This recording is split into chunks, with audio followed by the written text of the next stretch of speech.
لا إله إلا الله لا إله إلا الله لا إله إلا الله ما لنا رب سوى لا إله إلا الله لا إله. اعوذ باللہ من الشیطان الرجیم. بسم اللہ الرحمن الرحیم. یا ایہا المزمل قم اللیل الا قلیلا نصفہ او انقص منہ قلیلا او زد علیہ ورتل القرآن ترتیلا انا سنلقی علیک قولا ثقیلا ان ناشئۃ اللیل ہی اشد وطئا واقوم قیلا ان لک فی النہار سبحا طویلا. صدق اللہ العظیم. سورہ مزمل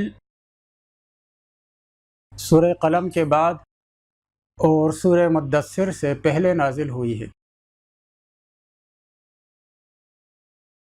حضور پاک صلی اللہ علیہ وسلم جس ماحول میں مبعوث ہوئے تھے تو اس ماحول میں ایک سسٹم رائج تھا.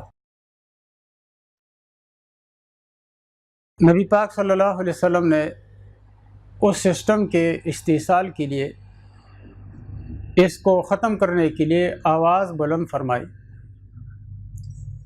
اور چونکہ وہ ایک ایسا سسٹم تھا کہ اس پر تقریباً سب لوگ متفق تھے، لیکن اللہ تبارک و تعالیٰ کے نزدیک وہ سسٹم قابل قبول نہیں تھا. میں پہلے بھی عرض کر چکا ہوں کہ ہمارے سامنے دو سسٹم ہوتے ہیں. ایک وہ ہے جو اللہ تبارک و تعالیٰ نے مشروع کیا ہے اور لوگوں کو اس کے پابند بنایا ہے. دوسرا وہ سسٹم ہے جو لوگ اپنے طور پہ بناتے ہیں. پھر وہ سسٹم علاقائی بھی ہوتے ہیں اور عصری بھی ہوتے ہیں. کسی علاقے میں ایک سسٹم ہے، کسی میں دوسرا سسٹم ہے. ایک قوم کی رسم و رواج الگ ہے، دوسری قوم کی رسم و رواج الگ ہیں. ایک زمانے میں ایک چیز رائج ہوتی ہے، دوسرے زمانے میں دوسری چیز رائج ہوتی ہے. شروع سے اللہ تبارک و تعالیٰ نے جب حضرت آدم علیہ السلام کو اور ان کی اولاد کو زمین پہ آباد فرمایا تو ان کو ایک سسٹم دیا تھا. وہ ہے اللہ تبارک و تعالیٰ کی اطاعت، اللہ عز و جل کی خوشنودی کا حصول ہو. لیکن انسان ایک عجیب مخلوق ہے. وقت کے گزرنے کے ساتھ ساتھ یہ اپنے ماضی کو بھول جاتا ہے اور نئے راستے تلاش کرتا ہے. دراصل اس کے پیچھے شیطان کی تحریک ہوتی ہے. شیطان اس کو اکساتا ہے، دوسری طرف لے جانے کی کوشش کرتا ہے. انسان جو ہے پھر وہ اس کے بہکاوے میں آ جاتا ہے اور راستے سے بھٹک جاتا ہے. حضرت آدم علیہ السلام سے 1000 بعد تقریباً لوگوں نے اپنا ایک سسٹم بنایا. کچھ اللہ کے نیک بندے فوت ہو گئے، شیطان آیا ان کے پاس. لوگ افسردہ تھے، غمزدہ تھے. شیطان نے کہا کہ میں ان کی ایسی شکلیں بنا دوں گا، ایسے مجسمے اور مورت بنا دوں گا کہ بالکل آپ یوں محسوس کریں گے جیسے وہ لوگ آپ کے سامنے ہیں. صرف اتنی سی بات ہوگی کہ ان میں جان نہیں ہوگی. چنانچہ لوگوں نے اس پہ لبیک کہا اور خوشی کا اظہار کیا. شیطان نے وہ مجسمے بنا دیے. لوگ ان کے پاس آ کر کے بیٹھتے تھے. پھر کچھ عرصہ گزر گیا. ابن ہشام کی روایت کے مطابق اور تلبیس ابلیس میں ابن جوزی رحمۃ اللہ علیہ نے نقل کیا ہے کہ جب ایک پیڑھی گزر گئی، ایک صدی گزر گئی، تو پھر لوگوں نے کہا ہمارے بزرگ ان مجسموں کے پاس جو بیٹھتے تھے تو ان کی جو تعظیم کرتے تھے یہ کسی وجہ سے خالی نہیں ہے. تو ان لوگوں نے تعظیم کی شرح ذرا بڑھا دی. پھر دوسرے لوگ آ گئے، ان کی نسلیں آ گئی، تو پھر انہوں نے عبادت شروع کر دی. پہلے بطور قبلہ وہاں عبادت کرتے تھے اور بعد میں ان کو معبود بنایا.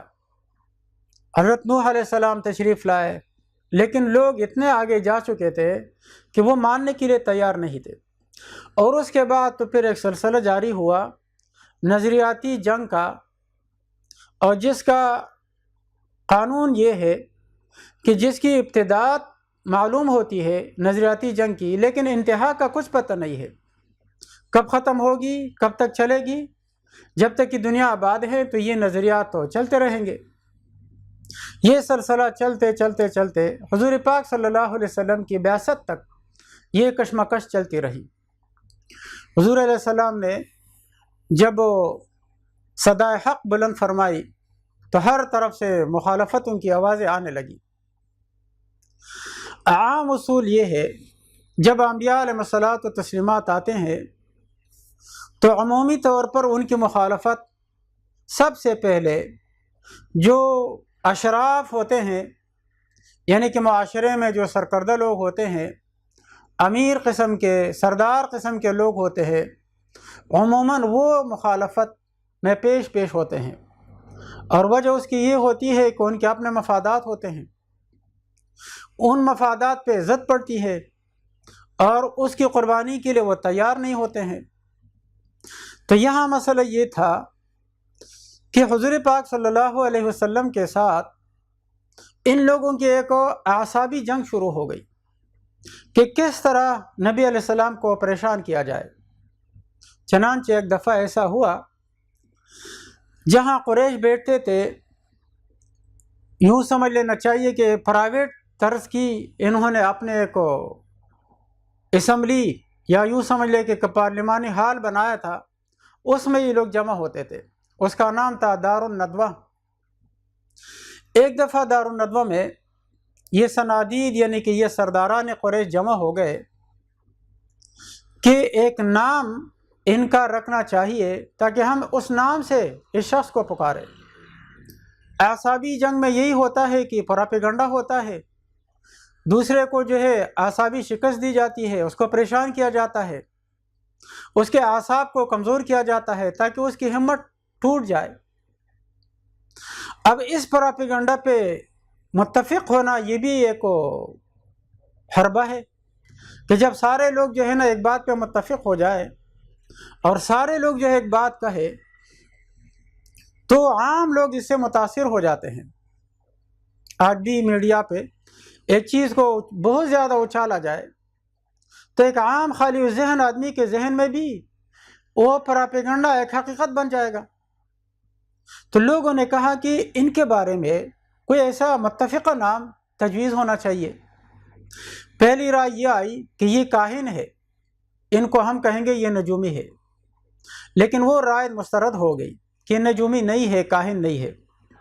دوسری رائے یہ آئی کہ مجنون ہے، دیوانہ ہے، لیکن جیسے ہم نے سورہ قلم میں پڑھا، لیکن وہ رائے بھی مسترد کر دی گئی کیونکہ نبی پاک صلی اللہ علیہ وسلم کی عقل مندی سب کے سامنے نمایاں تھی، آیا تھی۔ ایک آدمی ایک انگلی سے سورج کو دبانا چاہے، چھپانا چاہے، نظروں سے اوجھل کرنا چاہے تو یہ ممکن نہیں ہے، تو اس لیے یہ رائے بھی مسترد ہو گئی۔ تیسری رائے یہ آ گئی کہ جادوگر ہے، ساحر ہے، لیکن پھر یہ بھی پاس نہیں ہوئی کیونکہ جادوگر بھی نہیں ہے۔ آخری چوتھی رائے آئی اور اس پر ان کا اتفاق ہو گیا اور اجلاس ختم ہو گیا۔ وہ رائے یہ تھی کہ یہ تفریق باز ہے، تفریق ڈالتا ہے، ایک ایسا آدمی ہے، پرامن شہر تھا، ہم آپس میں ایک خاندان کی طرح رہ رہے تھے، کوئی ہمارے آپس میں اختلافات نہیں تھے، کوئی جھگڑے نہیں تھے، کوئی انتشار نہیں تھا، کوئی بدمزگی نہیں تھی۔ اب یہ شخص آیا، اس نے تفریق ڈالی ہمارے درمیان، کوئی جو ہے ملت ابراہیمی پہ رہ گیا، کوئی جو ہے سابی بن گیا، کوئی نیا مذہب اختیار کر کے جا رہا ہے، گھر گھر انتشار پھیل گیا، بیوی ایک مذہب پہ ہے، شوہر دوسرے مذہب پہ ہے، بیٹا ایک مذہب پہ ہے، باپ دوسرے مذہب پر ہے، یہ آدمی انتشار پھیلا رہا ہے۔ اس پر اتفاق ہو گیا اور یہ نشست برخاست ہو گئی۔ ادھر حضور پاک صلی اللہ علیہ وسلم کو یہ خبر پہنچی، حضور پاک صلی اللہ علیہ وسلم اس خبر سے بہت زیادہ پریشان ہو گئے۔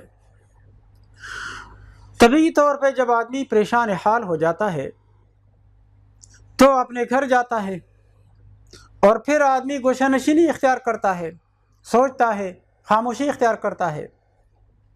جیسے سورہ علق کے شروع میں نے بتایا، نبی پاک صلی اللہ علیہ وسلم پر پہلی وحی نازل ہوئی تو گھر تشریف لے گئے، حضرت خدیجہ رضی اللہ تعالیٰ عنہ نے تسلی دی، خراج تحسین پیش کیا، نبی پاک صلی اللہ علیہ وسلم خوش ہو گئے۔ تو یہاں بھی نبی علیہ السلام گھر تشریف لے گئے اور کمبل اوڑھ کر نبی علیہ السلام لیٹ گئے۔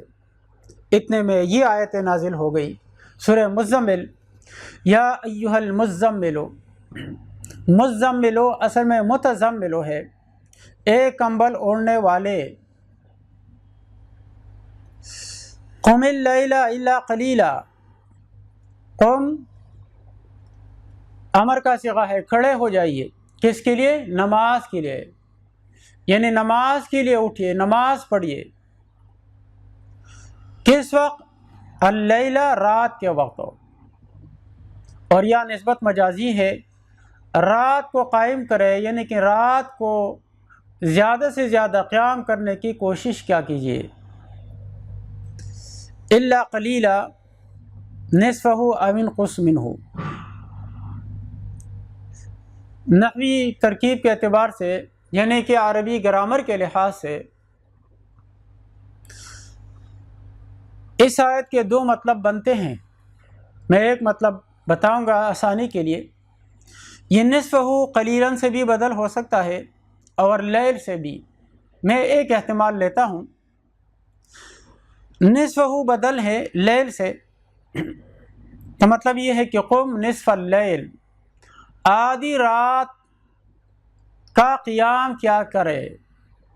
الا قلیلا، یہ مستثنیٰ مقدم ہے، مگر آدھی رات سے کم، آدھی رات سے کم کرنا بھی آپ کے لیے درست ہے۔ کتنا کم؟ او انقص منہ قلیلا، تھوڑا سا، نصف سے کم کر دے، تو نصف سے تھوڑا سا کم کر دے، کتنا ہو جائے گا کہ ثلث، 1/3، 1/3 قیام کیا کیجئے حتماً۔ او زد علیہ، یا نصف پر، آدھی رات پر اضافہ کیا کیجئے، کتنا؟ 1/3 کا، تو 2/3، 2/3 حصے ہو جائیں گے۔ اب اس کا مطلب یہ ہے کہ حضور علیہ السلام کو دو طوروں میں اختیار دیا گیا، 2 صورتوں کا اختیار دے دیا گیا۔ آپ یا تو نصف لیل سے کم کر کے 1/3 رات بھی قیام کر سکتے ہیں، اور یا نصف لیل سے بڑھا بھی سکتے ہیں، 2/3 قیام بھی کر سکتے ہیں۔ اور مطلب آیت کا یہ ہے کہ آپ کمبل اوڑھ کے جو غم ہلکا کرنا چاہتے ہیں، تو کمبل کے ذریعے سے وہ غم ہلکا نہیں ہوگا۔ آپ نماز پڑھیے، یہ اس کا حل ہے، مشکلات کا بہترین حل ہے۔ آپ نماز پڑھیے، آپ کا غم کم ہوگا، آپ کے دشمنوں کو شکست ہوگی، ان کو ناکامی ہوگی۔ یہاں ایک بات جو ہے بطور افادہ عامہ کے عرض کرنا چاہتا ہوں، اگرچہ حضور پاک صلی اللہ علیہ وسلم کی نماز سے اس ضابطے کا تعلق نہیں ہے، لیکن ہم جیسے لوگوں کے لیے وہ ضابطہ مفید ہے۔ وہ یہ ہے کہ پریشانی جو انسان کو لاحق ہوتی ہے، عموماً 2 اسباب اس کے موٹے موٹے ہوتے ہیں۔ ایک سبب تو ایک حادثہ ہے، غیر اختیاری طور پہ انسان کو کوئی صدمہ پہنچتا ہے، کسی کا انتقال ہو جاتا ہے، عزیزوں میں سے، اقارب میں سے، دوستوں میں سے، کوئی سماوی آفت آ جاتی ہے، بیماری لگ جاتی ہے، کوئی اس طرح غیر اختیاری طور پہ کوئی دھچکا آدمی کو لگ جاتا ہے جس کی وجہ سے پریشانی آتی ہے۔ دوسرا موٹا سا سبب پریشانی کا انسان کے اختیار میں ہے، یعنی انسان کا عمل۔ بعض مرتبہ آدمی کوئی ایسی حرکت کرتا ہے، ایسا کام اسے سرزد ہو جاتا ہے جس کی وجہ سے اس کو پچھتاوا ہوتا ہے، ندامت ہوتی ہے۔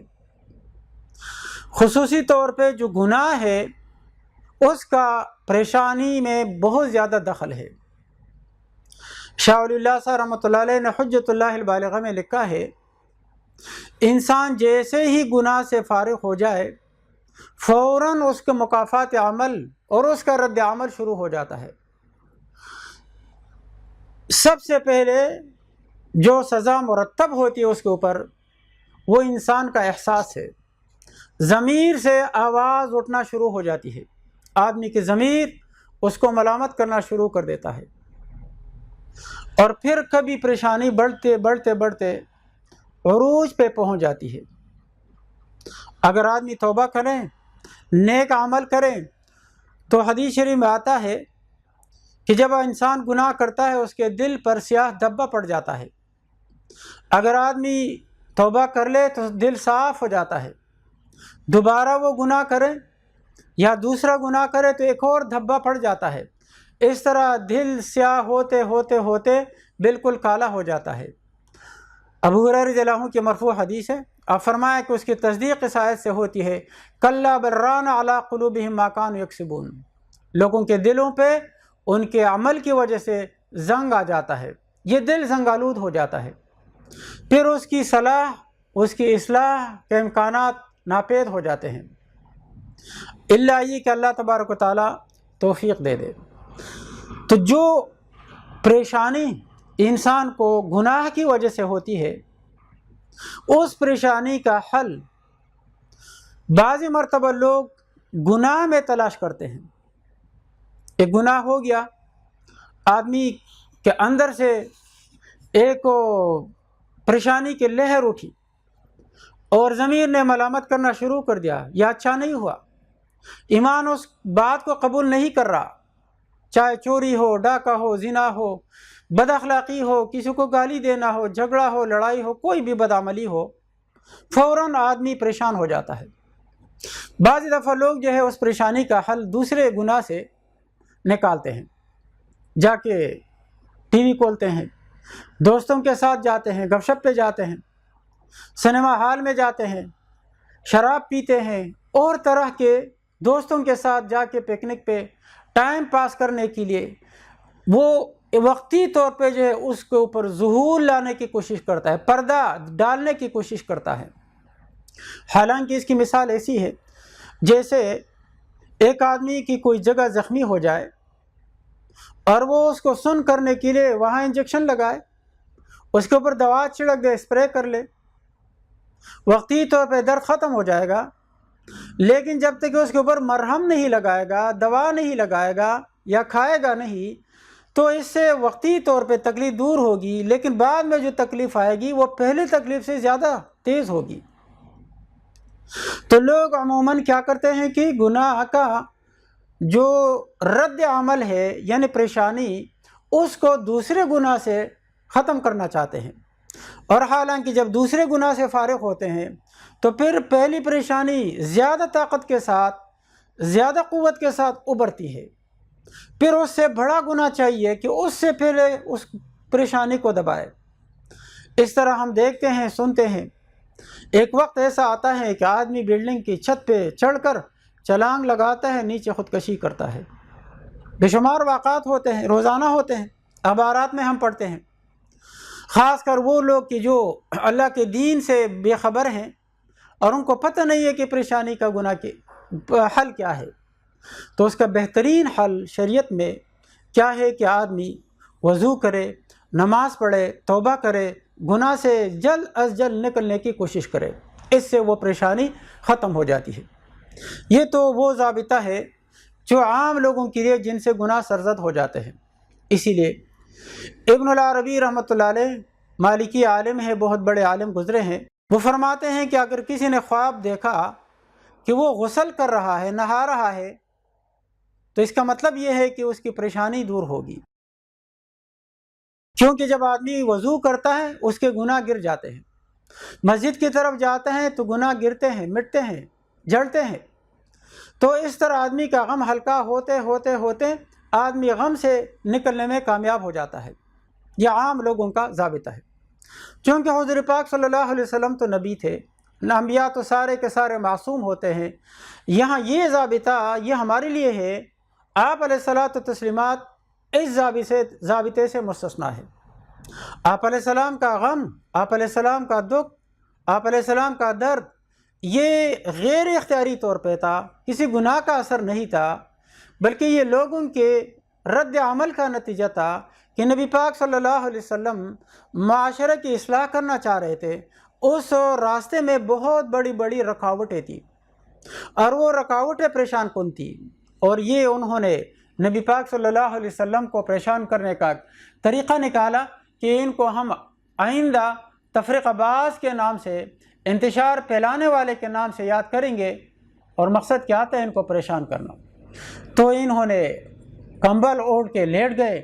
اللہ تبارک و تعالیٰ نے فرمایا یا ایھا المزمل، ایک کمبل اوڑھنے والے، آپ نماز پڑھیے۔ غم کا حل، لوگوں کے پریشانی کا حل، آپ کو جو پریشان کر رہے ہیں اس کا حل نماز ہے۔ آپ اللہ کی طرف متوجہ ہو جائے، اللہ کی طرف متوجہ ہوں گے تو یہ غم سارا کا سارا خود بخود ختم ہو جائے گا۔ اسی لیے فرمایا یہ صورت، اس کا شروع حصہ یہ تہجد کے متعلق ہے، اور اس کے ساتھ نبی پاک صلی اللہ علیہ وسلم اور سارے صحابہ کے اوپر تہجد کی نماز واجب ہو گئی، فرض ہو گئی۔ اس آیت میں اللہ تبارک و تعالیٰ نے اختیار دیا ہے، آپ آدھی رات کے لگ بھگ قیام کیا کریں۔ رات کے جب ہم 6 حصے بناتے ہیں تو ہر حصے کے الگ الگ نام ہوتے ہیں۔ آخری حصہ کو سحر کہتے ہیں، جو ہمارے سحری کا ٹائم ہے، ہم اس کو سحری کہتے ہیں اردو میں، عربی میں اس کو سحر کہتے ہیں۔ تو جب ہم 6 حصے بنائیں گے رات کے، تو آدھا حصہ وہ 3 حصے بنیں گے مجموعہ 6 حصوں میں سے۔ تو اب اختیار دیا گیا ان کو، آپ چاہے تو آدھی رات، فرض کر لیتے 12 گھنٹوں پہ مشتمل ہے ایک رات، تو نصف رات، آدھی رات 6 گھنٹوں کی ہو جائے گی، اس سے تھوڑا سا کم کرے، یعنی 1/3 رات آپ قیام کریں، 1/3 رات کے بنیں گے 4 گھنٹے، یا اس سے تھوڑا سا بڑھا دے، 2/3 کر دے، تو 2/3 کے بنیں گے 8 گھنٹے۔ آپ آدھی رات لگ بھگ قیام کریں، مگر الا قلیلاً، تھوڑا سا وقت جو کیا ہے کہ ثلث یا اس سے کم و بیش، اس میں آپ آرام کیا کریں۔ اور وجہ اس کی اللہ تبارک و تعالیٰ نے یہ بیان فرمائی، دن کو آپ کی مصروفیات ہوتی ہے، دن کو لوگ آپ کو پریشان کرتے ہیں، رات کو آپ قیام کیا کریں گے تو ایک تو آپ کو ٹائم ملے گا، خاموشی ہوگی، آپ کی پریشانی بھی دور ہوگی، آپ کو فرصت بھی ملے گی، اور اس کے علاوہ یہ ہے کہ رات کا جو قرآن ہے وہ دل کو خوب لگتا ہے، دن کو شور ہوتا ہے، شور میں یکسوئی نہیں ہوتی ہے، توجہ مرتکز نہیں ہو سکتی، رات کو سناٹا ہوتا ہے، یکسوئی ہوتی ہے، دل جمعی ہوتی ہے، زبان سے جو بات نکلتی ہے وہ دل کو لگتی ہے۔ تو فرمایا یا ایھا المزمل، ایک کمبل اوڑھنے والے۔ عربوں میں اور عربی محاورات میں دستور ہے کہ جو آدمی جس وصف سے متصف ہو اس وصف کے ساتھ اس کو پکارا جاتا ہے۔ جیسے ایک دفعہ حضرت فاطمہ اور حضرت علی رضی اللہ تعالیٰ عنہما کے درمیان کچھ ناراضگی سی ہوئی۔ حضرت علی رضی اللہ تعالیٰ عنہ مسجد تشریف لے گئے، وہاں لیٹ گئے، نبی علیہ السلام تشریف لائے، پتہ چلا کہ ناراض ہو گئے، ان کے پاس تشریف لے گئے۔ حضرت علی رضی اللہ عنہ لیٹے ہوئے ہیں، چادر جو ہے وہ پہلو سے ہٹ گئی ہے اور کمر کے اوپر مٹی لگ گئی ہے، تو نبی علیہ السلام نے فرمایا قم یا بالتراب، مٹی والے اٹھو۔ ایسے ہی اللہ تبارک و تعالیٰ فرماتے یا ایھا المزمل، کہتے ہیں محبوب کی ہر ادا اچھی لگتی ہے، اللہ تبارک و تعالیٰ کو یہ انداز اچھا لگا، اسی لیے اس نام سے اللہ تبارک و تعالیٰ نے نبی علیہ السلام کو یاد کیا اور فرمایا یا ایھا المزمل۔ آپ ان کے جواب کا حل تلاش کرنا چاہے تو قم، آپ اٹھیے، رات کو نماز پڑھیے، ہاں کون سی کتنی مقدار، نصف ہو، آدھی رات، الا قلیلاً، البتہ اس میں سے تھوڑا سا، یعنی کہ آدھی رات سے کم و بیش آپ اس میں آرام کیا کیجئے، او انقص منہ قلیلا، یا نصف سے تھوڑا سا کم کرے، یعنی ایک ثلث، ایک تہائی، او زد علیہ، یا نصف کے اوپر آدھی رات کے اوپر تھوڑا سا اضافہ کرے، یعنی کہ 2/3 قیام کرے۔ لیکن صحابہ کرام رضی اللہ عنہم کے پاس گھڑیاں نہیں تھی، رات 2/3، 1/3 اور نصف رات کا اندازہ لگانا ان کے لیے مشکل تھا۔ وہ کوشش کیا کرتے تھے کہ کہیں ہماری نماز، ہمارا قیام وہ آدھی رات سے کم نہ ہو جائے، اور ایسے میں کبھی کبھی پوری رات گزر جاتی۔ اسی لیے وہ حضرات کمزور ہو گئے اور خون کی مقدار کم ہو گئی، آرام پورا نہ ہونے کی وجہ سے جسمانی اعتبار سے کمزور ہو گئے اور ان کے چہرے زرد ہو گئے۔ پھر تقریباً 1 سال کے بعد، اور دوسرے قول کے مطابق 6 مہینوں کے بعد، پھر یہ حکم اللہ تبارک و تعالیٰ نے منسوخ کر دیا، اور یہ قرآن کی واحد صورت ہے کہ جس میں ناسخ اور منسوخ ہو ایک ہی صورت کے اندر جمع ہو گئے ہیں۔ یہ آیت منسوخ ہے، اور آگے آیت آ رہی ہے، آیت نمبر 20، ان ربک یعلم، اس میں اللہ تبارک و تعالیٰ نے فرمایا فقرؤوا ما تیسر من القرآن، آپ جتنی تلاوت کر سکتے ہیں رات کو کیا کرے، اب ٹائم کی کوئی پابندی نہیں۔ تو امت کے حق میں تہجد کی نماز کی فرضیت منسوخ ہو گئی، نبی پاک صلی اللہ علیہ وسلم کے حق میں بھی منسوخ ہو گئی یا نہیں، اس بارے میں 2 رائے ہے۔ ایک رائے یہ ہے کہ نبی علیہ السلام سے بھی یہ حکم منسوخ ہو گیا، آپ کے حق میں بھی یہ حکم اللہ تبارک و تعالیٰ نے منسوخ کر دیا، ماحذا نبی پاک صلی اللہ علیہ وسلم پھر بھی تہجد کی پابندی فرماتے۔ اور حضرت عائشہ رضی اللہ عنہ کی روایت ہے، نبی پاک صلی اللہ علیہ وسلم اتنی نماز پڑھتے کہ پاؤں مبارک متورم ہو جاتے، سوج جاتے۔ کسی نے آپ علیہ السلام سے فرمایا آپ کی تو پچھلی سب لغزشیں معاف ہے، آپ اتنی محنت کیوں فرماتے ہیں؟ فرمایا افلا اکون عبدا شکورا، اللہ نے میرے اوپر اتنا انعام کیا ہے، اتنے احسانات کے باوجود میں اللہ کا شکر گزار بندہ نہ بنوں؟ تہجد نبی علیہ السلام پابندی سے پڑھتے، شاذ و نادر تہجد کی نماز رہ جاتی، جیسے فتح مکہ کے موقع پہ ایک قول کے مطابق تو نبی علیہ السلام نے اگلے دن ام ہانی رضی اللہ عنہ کے گھر میں چاش کے وقت داخل ہو کے غسل فرمایا اور نماز پڑھی۔ علماء کے ایک قول کے مطابق یہ تہجد کی نماز تھی۔ بہرحال اس صورت کے اول حصے کو آخری حصے نے منسوخ کر دیا ہے۔ ورتل القرآن ترتیلا، اور قرآن کی تلاوت خوب صاف کیا کیجیے، یعنی کہ چونکہ رات کو سمجھنا مراد ہے اور قرآن کے معانی کو دل میں اتارنا، غور و خوض کرنا، یہ وقت اس کے لیے بہترین اور موزون ہے، اسی لیے تلاوت صاف ہو، ترتیل کے ساتھ ہو، ہر آیت کے اوپر وقف ہو اور صاف ہو، تاکہ جو ہے مطلب اور معانی خوب اچھی طرح سمجھ میں آ جائے، تدبر کا موقع مل جائے۔ لا الہ الا اللہ، لا الہ الا اللہ، لا الہ الا اللہ۔